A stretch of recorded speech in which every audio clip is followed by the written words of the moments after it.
This problem is actually quite funny. Watch to the end to find out why it is. We get gf to the power of 2 plus gf to the power of 0 equals 0. And we need to solve this one for gf, which stands for girlfriend.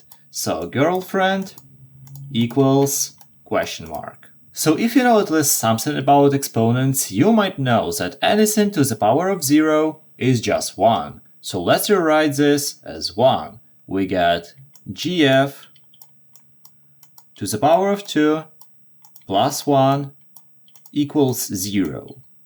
Wait, if you like the explanation so far, please consider subscribing. Thank you. Okay, so we have something plus 1 equals 0. Let's bring this one to the other side. And also let's remove these parentheses, they are not necessary because we only have one variable in them.